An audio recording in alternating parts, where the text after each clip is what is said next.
nosso aulão, começando com o direito administrativo, o professor Leandro Veloso.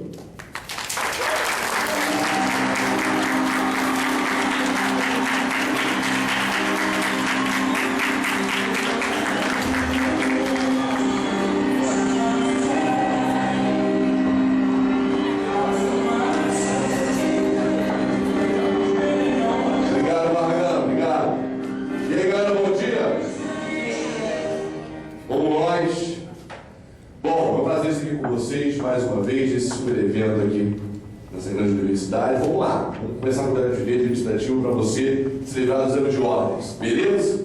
Bom, primeira coisa que a nossa banca gosta de direito administrativo na sua prova, ela quer que você, candidato, tenha a visão do que é a tal administração pública. Então eu queria te lembrar um pouquinho sobre a organização da famosa administração pública. Bom, a banca é super tradicional, super literal, não tem nada de divergência, não tem nada de extraordinário, não inova na primeira fase, não inova na segunda, super legalista e super a favor do Estado. Então não esqueça que toda vez que você olhar as 6 questões da sua prova, as questões são sempre voltadas a favor do poder público. Por isso, quando a gente pensa em administração pública, eu queria te lembrar de 2 exemplos. Vamos lembrar de empresa pública, vamos lembrar de sociedade de economia mista. Essas 2 estatais são as mais diferentes, então anote. Tanto empresa pública como sociedade de economia mista são sempre de direito privado. Então é mole.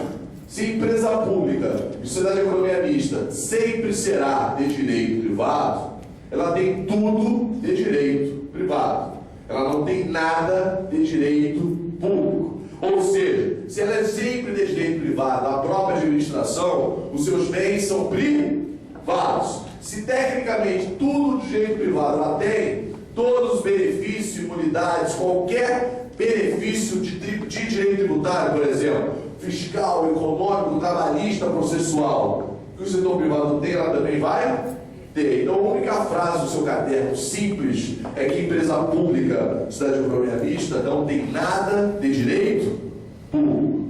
A nossa administração, ela se fundamenta em 2 grupinhos. O grupinho da direta e da indireta. É óbvio que não vai te perguntar esse conceito.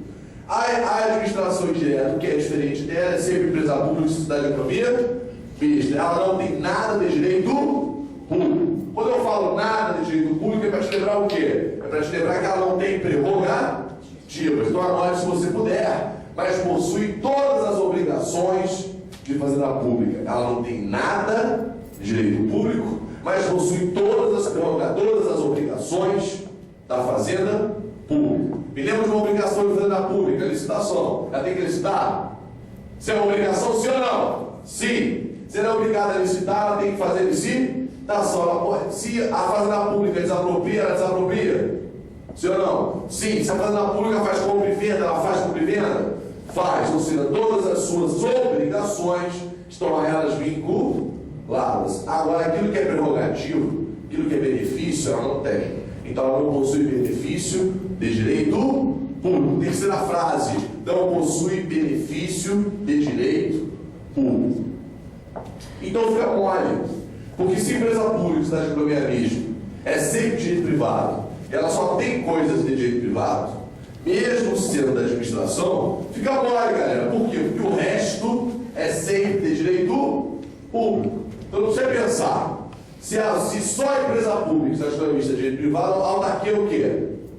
É direito público. Fundação em regra é o quê? Direito público. A administração direta é o quê? Direito público. Ou seja, tudo aquilo que não for empresa pública ou cidade de economia mista, em regra será de direito público. Beleza? Dentro dessa estrutura do Estado, o Estado tem que se organizar para prestar serviço público, para ganhar dinheiro, para trabalhar para a sociedade.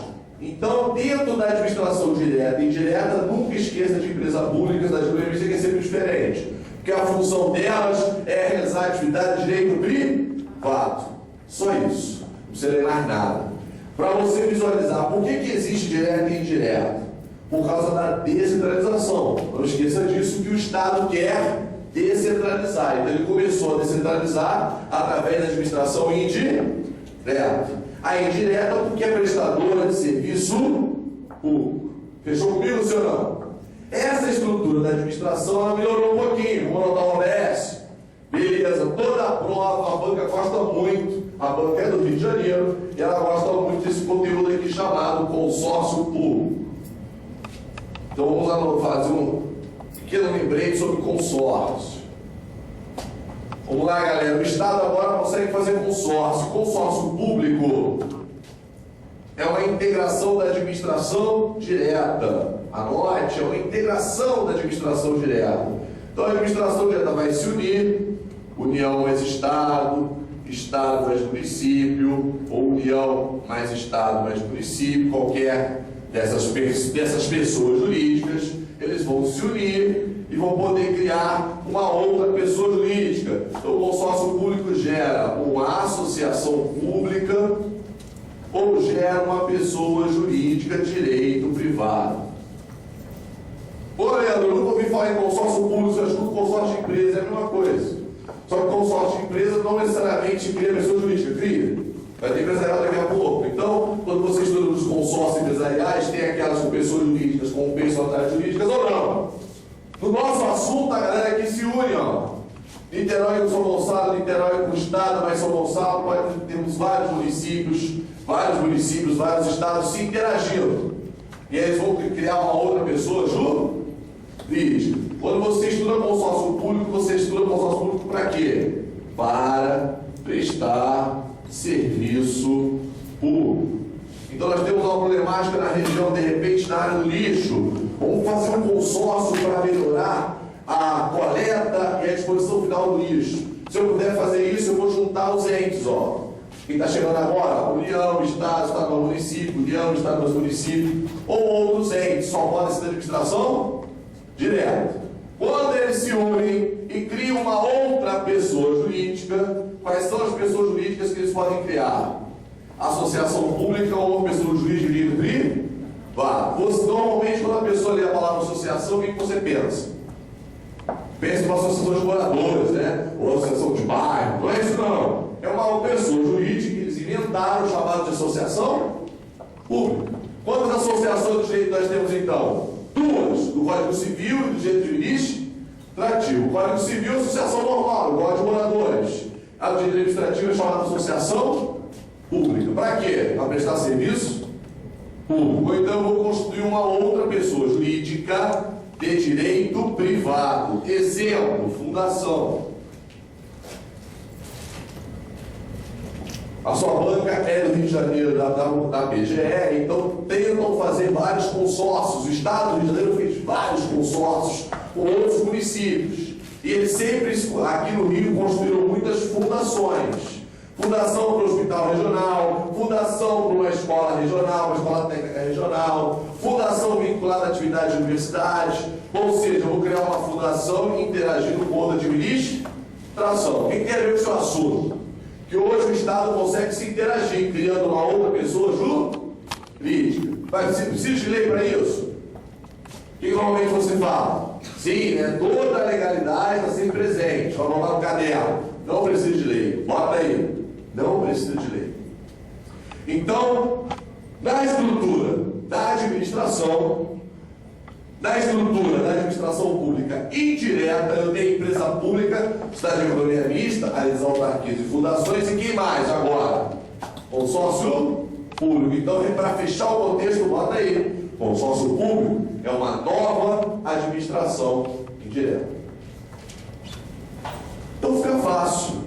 Por quê? Porque todo mundo colocou essa galera na administração indireta. Por quê? Porque é uma outra pessoa jurídica. Você não tem exemplo próximo na região de consórcio, mas faz de conta que o município de Niterói, mais São Gonçalo, mais o estado do Rio, fizeram um consórcio por uma estrada, ou por uma rodovia, ou por uma linha expresso. Algo nesse sentido, sempre para quê? Prestar serviço público. Então decora administração direta e indireta em consórcios públicos. Beleza? Bom, para fazer consórcio, em regra, não precisa de lei, porque eu já tenho uma lei para isso. É a própria lei do consórcio. No máximo vai ser possível precisar de leis municipais ou estaduais que vão poder se interagir para eles se organizarem. Todo mundo comigo, senhor não? Beleza, vamos embora. E é necessário você ter essa noção, por quê? Porque o direito administrativo ele é voltado para o poder público. Todas essas regras são para eles se formalizarem, para eles trabalharem, para eles executarem suas atividades. Fechou? Beleza. Essa administração pública que faz consórcio também é obrigada a licitar. Vamos agora para o segundo tema. Quero te lembrar um pouquinho sobre licitações públicas.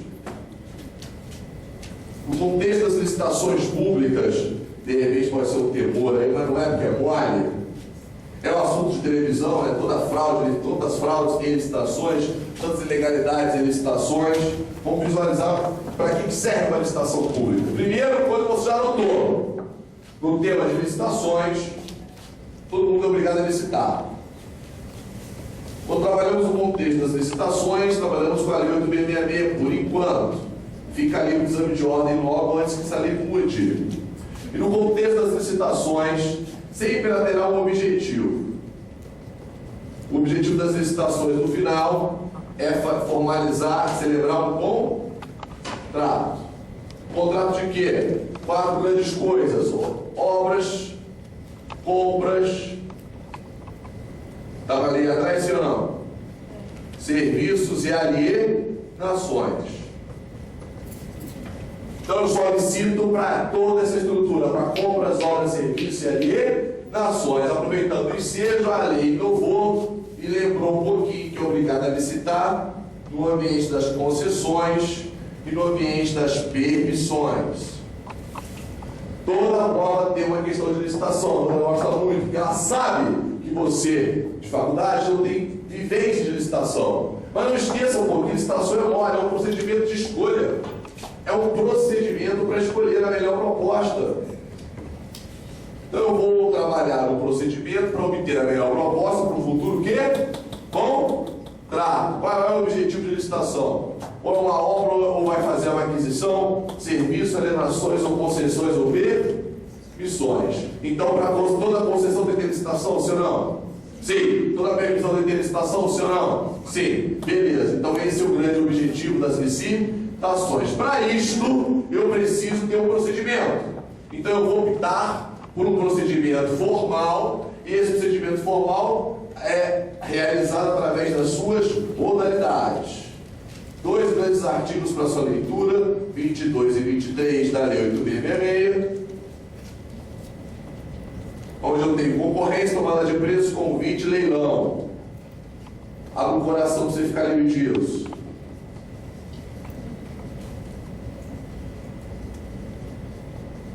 Poxa, Leandro, eu odeio licitação porque eu acho muito chato. Não é chato não, vamos embora. E quando você virar advogado, virar jogadeira, você vai atuar para ajudar as empresas das licitações. Eu estou na administração federal, quando a gente observa tantas coisas, quantas empresas perdem as licitações que não são bem assessoradas. Vamos embora. É um bom nicho de mercado para você. Por isso, quantas modalidades regra do BMM nos mostra? Concorrência, tomada de preço, convite, concurso e leilão. Concorrência, tomada de preço, convite, concurso, leilão. Vamos começar pelo leilão? Bota aí. Para que serve leilão? Para vender. Leilão para alienação. Leilão para alienação. Bom, então se eu vou vender o quê? Vender bens. Alienação de bens. Então, se a administração vai fazer um leilão para vender, ela vai vender o quê?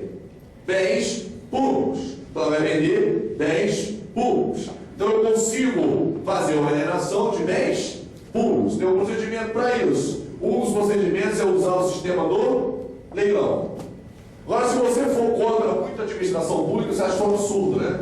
O Estado vender bens. Tem que vender nada, tem que ficar tudo na mão dele. Não tem que pensar assim, eu tenho essa possibilidade, o Estado não precisa ter. O município não precisa estar aguardando tudo possível para te dar. Ela pode vender. E para vender, qual é a primeira regra? Leilão. Beleza. Não esqueça que convite, tomada de preço e concorrência serve para qualquer coisa. Então as grandes modalidades, elas são vinculadas a obras, compras ou serviços. Então essas 3 modalidades, elas visam essas 3 grandes finalidades: compras, obras ou serviços.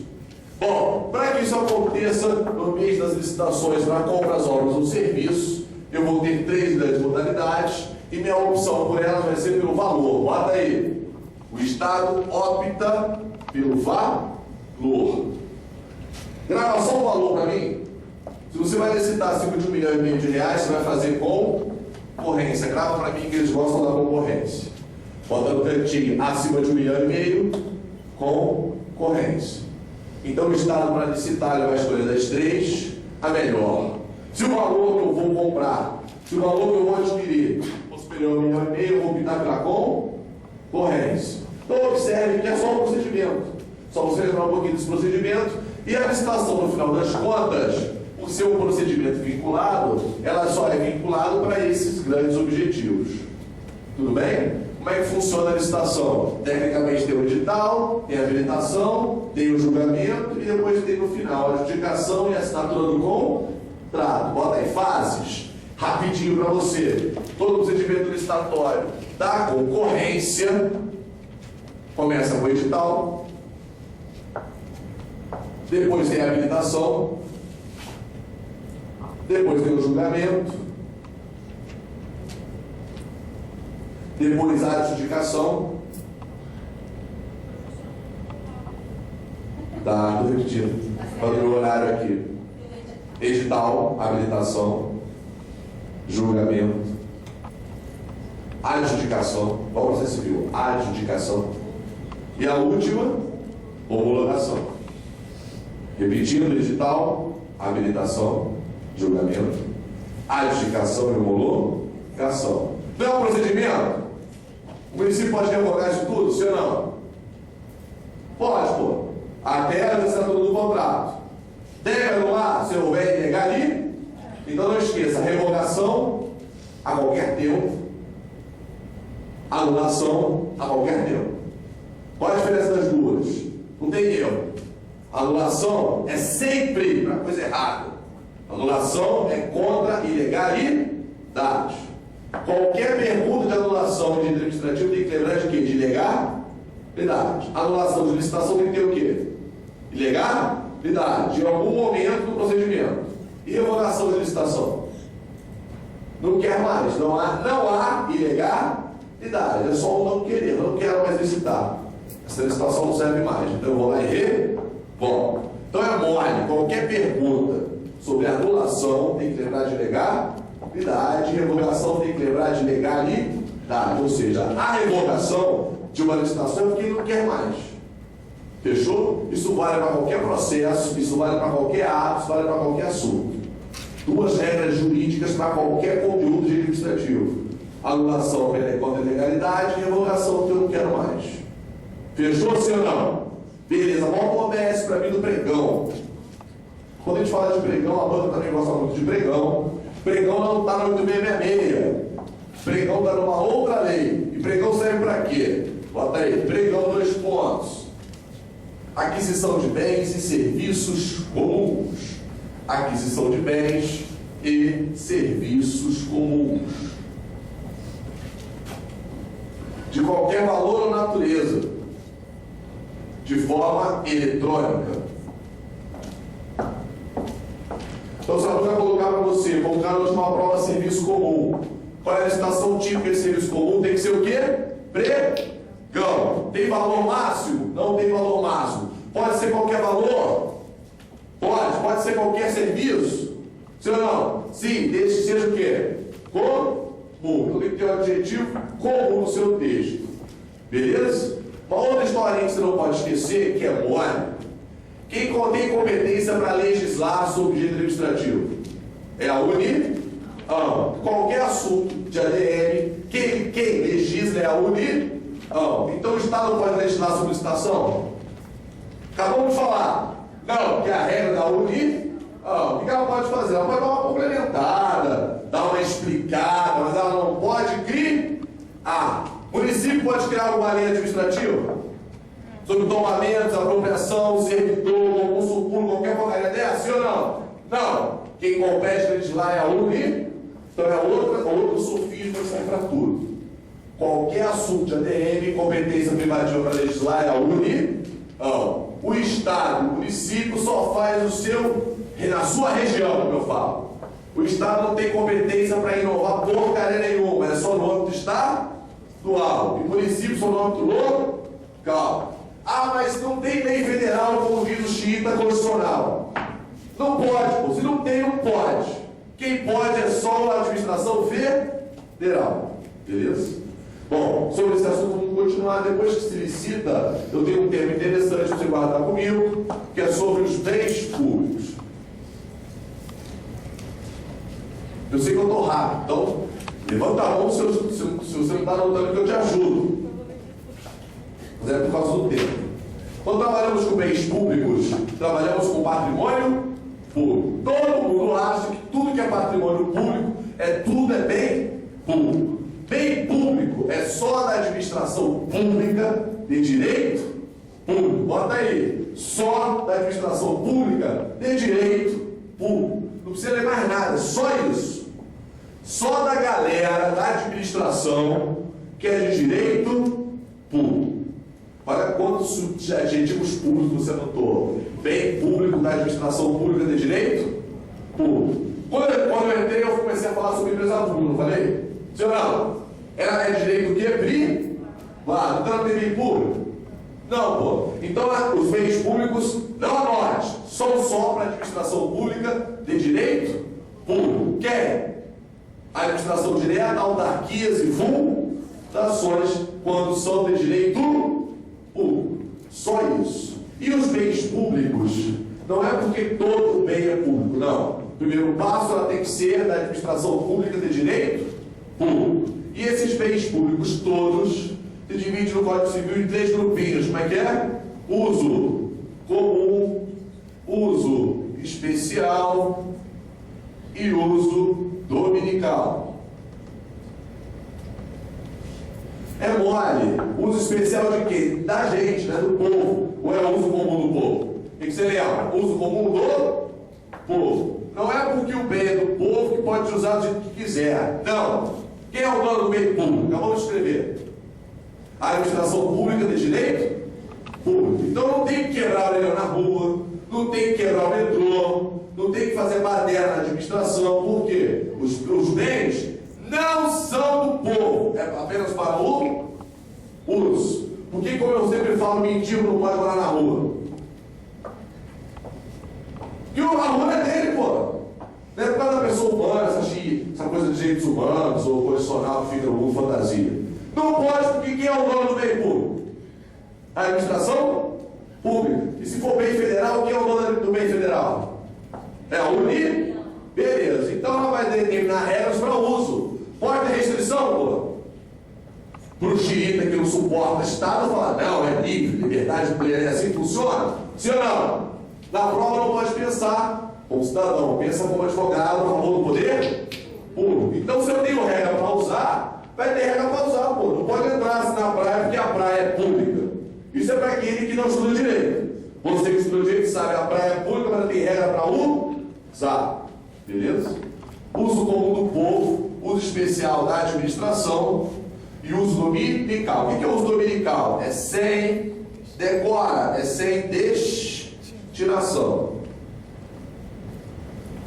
Por isso que o mendigo não pode morar na rua, por isso não pode jogar lixo no chão, porque primeiro que a rua não é sua, segundo que ninguém tem autorização de ficar no espaço público sem a devida autorização.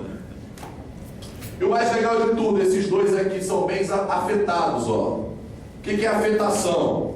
Afetação é destino. São destinados.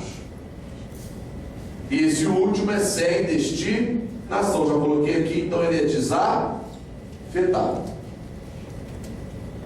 A prova não vai te perguntar o conceito, ele vai colocar esses vocábulos espalhados no texto.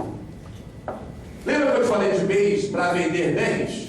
Agora, na licitação, sim ou não? Para vender bens, você tem que vender bens públicos. O que é mais fácil vender? O bem afetado ou desafetado? Você vende uma bolsa sua que você usa ou uma bolsa sua que você não usa? Se você quiser vender no LX, não sei aonde, né? Aquilo que não tem destino para usar, né? Roupas que não te servem mais, né? Vamos imaginar que você queira vender ou queira doar. Então, vou botar uma PS bem grande no seu caderno. A alienação é só para bem dominical.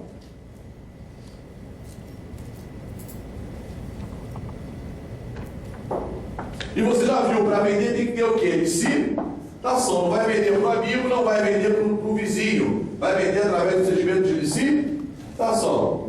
Vai observar a legalidade da lei do 866 e vai verificar se realmente eu tenho que licitar ou não, de acordo com as peculiaridades daquilo que eu estou vendendo.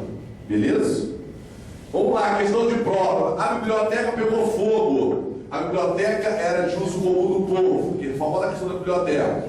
Pegou fogo e não serve mais para ser biblioteca. E o poder público quer vender. Pode, sim ou não?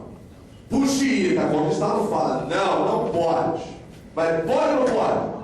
Pode. Então, essa biblioteca deixou de ser biblioteca, passou de ser o quê? Um prédio, pô. Um prédio sem destino. Não é porque não está sendo usado, é porque não está mais destinado. Então, vende com licitação. Pronto, simples assim. Bota para mim outro OBS. Todos esses bens aqui do Estado, do município, da União, possuem 5 prerrogativas. Bota aí, prerrogativas 2 pontos. São impenhoráveis, são indisponíveis, impenhoráveis, indisponíveis, imprescritíveis,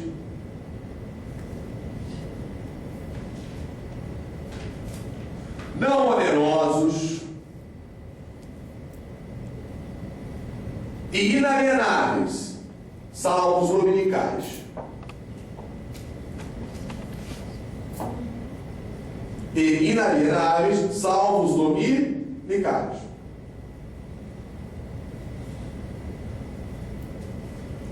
O mendigo não pode morar na rua porque ele não tem disponibilidade. Você não pode parar o carro onde você quer porque você não tem disponibilidade. Você não pode fazer o casamento na praia se alguém não te autorizar porque você não tem disponibilidade. Se é proibido entrar com o cachorro na praia, tem que cumprir a regra, sim ou não? Sim. Você só pode entrar naquela praia de horário de tal a tal, tem que cumprir? Mesmo que você não goste? Sim, porque não existe liberdade plena, existe regra para cumprir quando falamos de patrimônio público.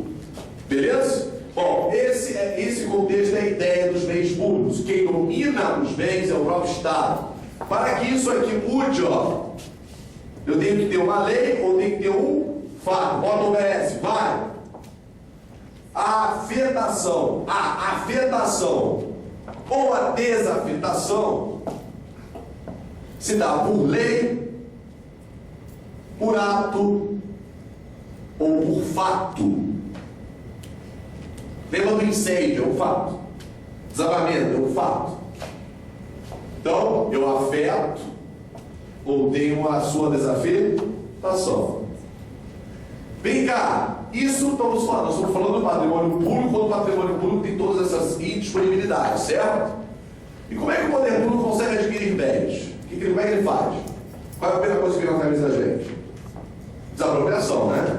Mas é só desapropriação? Não, bota no caderno. Outro OBS. Aquisição de bens, 2 pontos. O município de Niterói pode adquirir bens como? Entrando na sua casa e pegando. Através do uso cambial. O que mais? O município de Niterói pode comprar um prédio? Sim ou não? Só os que pode, pô. Eu posso fazer qualquer coisa do direito privado. Então bota aí, compra e venda. Agora, se eu preciso dar uma utilidade pública ou interesse social naquele terreno, eu tenho que desapropriar. Então, terceira hipótese, desapropriação. Por isso, o Estado consegue fazer tudo no direito privado. Ele tem regras do direito público, mas ele pode usar o Código Civil. Por isso, quando você estuda civil, já está estudando administrativo também. Que eu uso as regras do Código Civil. Eu uso compra e venda, eu uso comodato, eu uso contrato de seguro, eu uso financiamento. Então, o Estado usa qualquer coisa do Código Civil. Quando eu não tenho regra própria, vai lá no Código Civil e faz. Fechou comigo, sim ou não? Beleza, patrimônio público, missão cumprida. Vamos agora para o outro tema na sua prova, rapidinho, que é sobre contratos. Quando falamos de contratos administrativos, o candidato que lê a expressão contrato já pensa de cara que tudo que é contrato administrativo que é pelo poder público. Não é isso. Quando pensamos contratos administrativos, estamos falando de 8666. E quando falamos de 8666, estamos falando de contratos para obras, compras, serviços e alienações. Então tem aquele objetivo das licitações. Não precisa anotar. 54 seguintes da 8666. Todo contrato administrativo, se ele é um de licitação, ele é o quê? De direito público. Se ele é direito público, ele possui cláusula de privilégio. Cláusula de privilégio é chamada vulgarmente de cláusula exorbitante. Para quem serve o contrato? Compras, obras, serviços e alienações. Você notar que é de licitação. Eu licito para fazer contrato, não é assim? Se você não licita para fazer contrato, o contrato é esse, administrativo. Então o contrato administrativo são só aqueles contratos que envolvem o quê? Obras, compras, serviços, alienações, concessões e permissões. Não precisa escrever que você já escreveu anteriormente que é de licitação. Bom, fora isto, todos esses contratos e regra, todos têm que ter a famosa cláusula de privilégio. O que é cláusula de privilégio? Cláusula de privilégio, bota para mim, são cláusulas unilaterais. Essas cláusulas unilaterais são de adesão. E essas cláusulas laterais de adesão, elas podem ser negociadas? Não, porque são de adesão. Então, cláusulas unilaterais a favor do poder público, a favor do Estado, relatamos o contexto de cláusulas de privilégio em favor do poder público. Todos os contratos administrativos não excluem os contratos privados. Então, bota para mim aí. Admite-se contrato privado. Os contratos privados que a gente faz da administração são todos esses contratos vinculados ao Código Civil. Exemplo de prova, locação. Fala para mim. Locação está no 8666? Não, está onde? Código Civil, na lei inclinada, não é isso? Então, locação é tipicamente contrato privado. Beleza? Vou botar uma OBS de locação, mas primeiro a regra é essa. Seguro, está onde? Acabei de falar. Está no Código Civil. Então vai ser o quê? Contrato o quê? Privado. No contrato público tem o quê? Cláusula de privilégio. É aqui vai ter? Não, tudo que é privado não tem nada de privilégio. Mas os contratos têm que ser licitados, sim ou não? Sim. Para que serve a licitação? Para ter competição, para obter a melhor proposta. Então, para fazer seguro, eu licito, regra? Sim. Para fazer um financiamento de banco, pegar um empréstimo, vou fazer uma licitação? Pô, se eu tenho vários bancos, eu posso fazer uma licitação, tenho que fazer para garantir a minha competição. Então, vai na prova sim. O Estado, a administração pública faz contrato público e contrato privado. Bota um OBS aqui dentro para mim desse contrato privado. Quando o Estado for locador, o contrato será administrativo.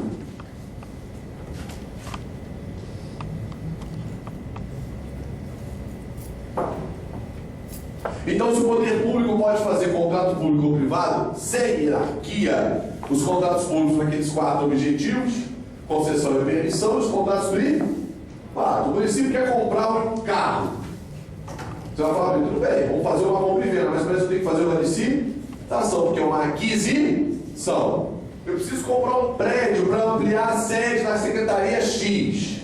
Bom, não está com cara de desapropriação. Ampliar a sede não é utilidade pública nem interesse social. Então vou fazer o quê? Contrato de compra e venda. Eu preciso alugar um helicóptero. Vou fazer, se eu preciso alugar um helicóptero, a alocação é serviço? Fala para mim. Sim ou não? Não, pô. Se for serviço, tem não de locação.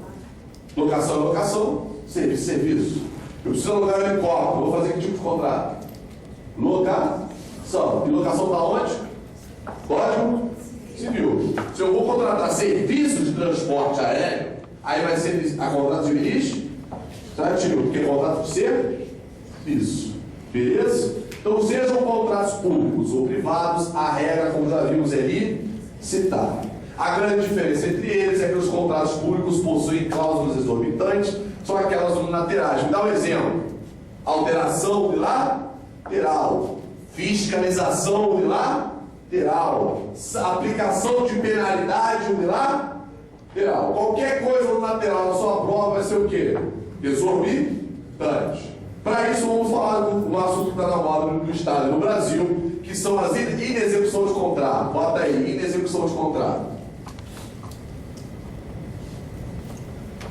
No capítulo da inexecução de contrato, eu vou te lembrar o artigo 78 da Lei 8.666. Dois exemplos clássicos. Vou torcer para a sua prova, para a gente rapidinho entrar nesse assunto. Nós temos dois exemplos do 78, não precisa anotar não, porque é meio óbvio. Você lembra, que é o atraso do pagamento. Atraso superior a 90 dias. O atraso do pagamento acima de 90 dias é causa de inexecução. De quem? De quem paga. Quem é que paga o contrato? É o poder público. Se eu contratei você na locação, eu tenho que pagar o aluguel, não tem? Se eu não. Se eu deixo de pagar o aluguel, eu estou inexecutando o contrato. Então, atraso superior a 90 dias é o motivo de inexecução por culpa de quem? Do Estado. Então, bota assim: atraso superior a 90 dias por culpa do Estado. Então, a lei prevê o atraso superior a 90. Aí eu te pergunto: o Estado pode atrasar até 90? Pode. Se a lei só prevê execução após 90, ela pode atrasar até 90. Está em inexecução? Não. Qual é a consequência do atraso superior a 90? Acabou de escrever inexecução. A empresa pode rescindir o contrato? Se você pensar o valor da empresa, vai falar sim, ela não pode rescindir, ela pode suspender. No máximo, suspender as suas obrigações. Quem é o dono do contrato é a administração pública. Bota aí, não pode rescindir, apenas suspender. Poxa, mas é injusto, não é mesmo? Ah, mas não concordo, problema, dane-se. Tem que concordar, é assim, pronto, acabou. Me interessa, é assim que funciona. A outra situação importante para cair na sua prova é outro exemplo: suspensão por mais de 120 dias. Bota aí, suspensão por mais de 120 dias.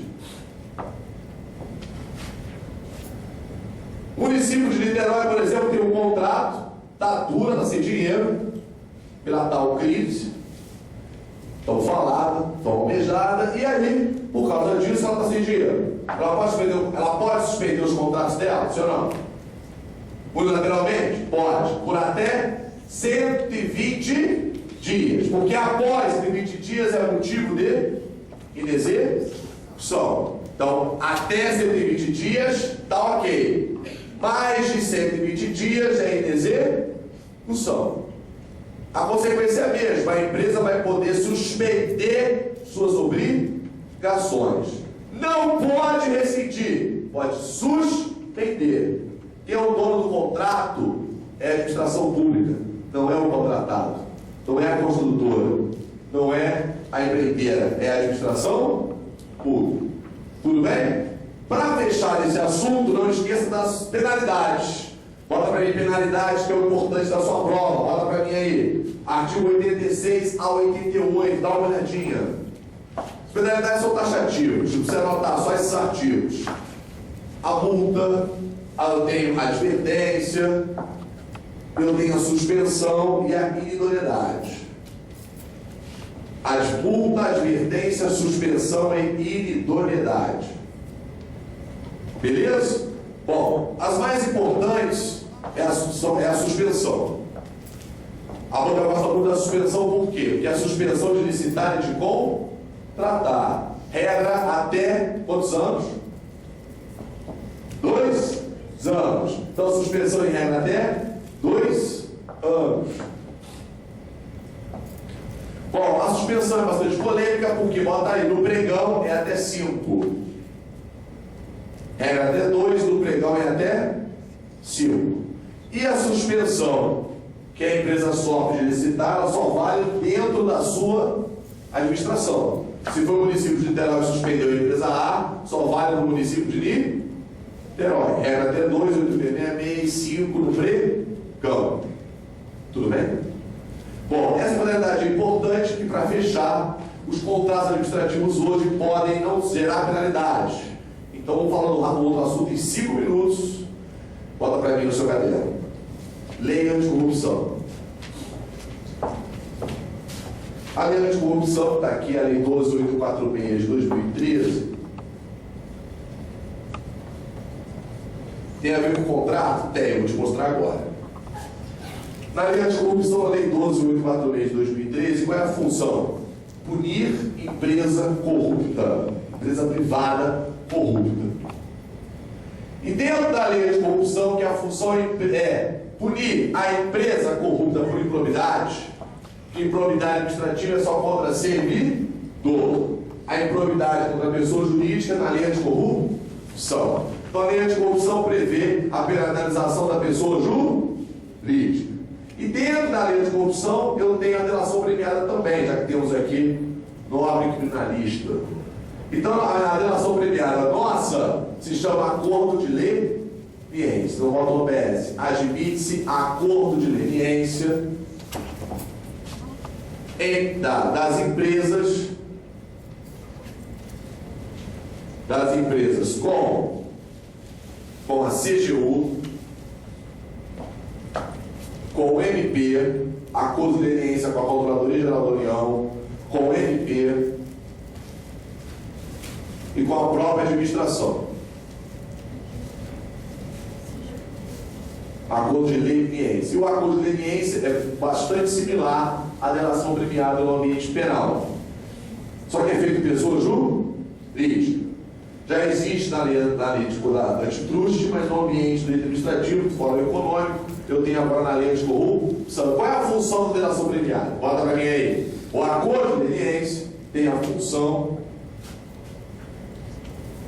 de isentar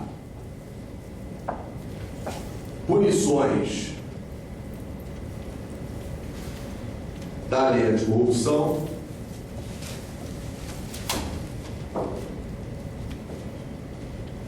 e até as penalidades da 8666 e até as penalidades da 8666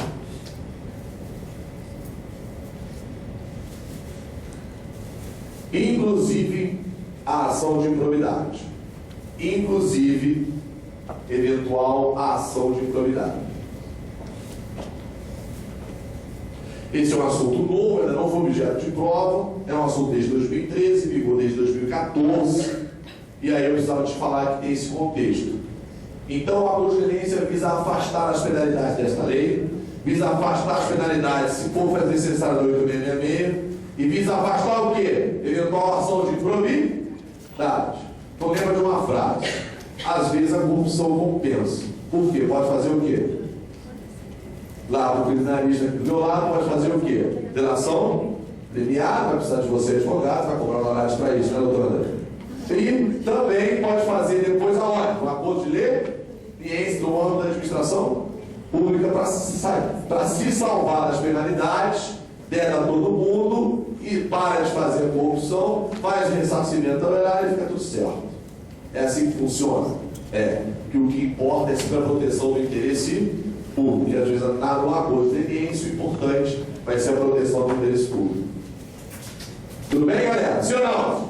Então, só para dar uma lembrada nesse contexto, e se você puder, na lei de improbidade 8429, então vou entregar o microfone. Dá uma olhadinha nos artigos 9, 10, 11 e 12. Bota aí, lei de improbidade, lei 8429 de 92, 4 artigos. 9, 10, 11 e 12. 8429 92, 4 artigos. Só para você lembrar dos atos de improbidade que está na moda, além do ato de improbidade que está na moda, as punições de improbidade, tá? 9, 10, 11 e 12. A improbidade não se mistura com o penal. Então lembra do André. A gente não se mistura improbidade com penal. Se ele conseguir absolver alguém lá, corrupto de lá, isso não impede a improbidade daqui. E se for punido lá, eu vou lutar para não ser punido aqui. Lembra disso? Elas não se comunicam. Beleza? Você vai propor uma ação de improbidade contra a Dilma, vai rolar o processo aonde? O que o Chita Constitucional pensa? O que você pensou no cara presidente da República? STF, né? Vai rolar lá como regra? Regra? Não, primeira instância. Se tiver alguma correlação com o crime de responsabilidade, aí que vai rolar no Supremo. Mas crime de responsabilidade no Supremo está rolando aonde? No Congresso Nacional, compete ao Senado julgar, não é? Então vai ter que rolar a ação de improbidade aonde? A primeira instância. Então a ação de improbidade não tem foro de função. Beleza? Também não vai para o Moro, porque o Moro é criminal. Tem que ser na vara de fazenda ou vara civil. Não vai para o criminal. Não tem ação de improbidade no ambiente criminal. Beleza? Tudo bem? Bom, meu tempo encerrou. Quero agradecer a todos, obrigado pela atenção. Espero ter dado um pouquinho de trabalho para você. Galera, não esqueçam da internet 24 horas, Facebook, Twitter, Instagram, Snapchat. Estou sorteando meu livro de OAB da Saraiva também na internet, lá no meu perfil, tem 2 perfis no Facebook. Me procura leandroveloso.com.br. Se você tem aplicativo no iPhone ou iPad, pode baixar que é de graça, eu estou lá, Leandro Veloso do iOS. Certo? Obrigado pela atenção. Fui!